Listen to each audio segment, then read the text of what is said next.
Zoe from Sugar Street Studios, and I am so excited to be a guest tutor at Cake Flicks. Thank you, Paul. Thank you, David, for having me. This is awesome. Today I'm going to be making this cake, which has been in my mind for a very, very long time, and I'm so pleased I've had the chance to make it. It's this antique stone urn full of chocolate succulents. Doesn't get much better than that, does it?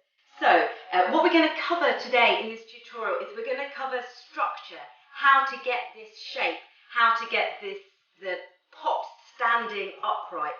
We're going to talk about how to achieve this really realistic stone effect. We're going to talk about colouring, and then we're going to have a go at all of these different succulents. Don't they look amazing? They are so easy peasy, really easy. I'm going to show you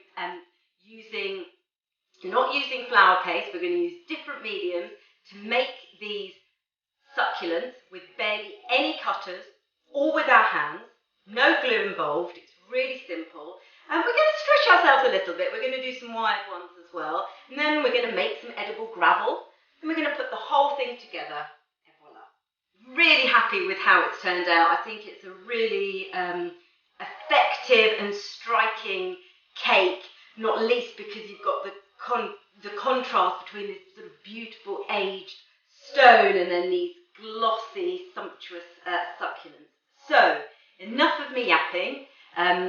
Let's get started and let's see how we put this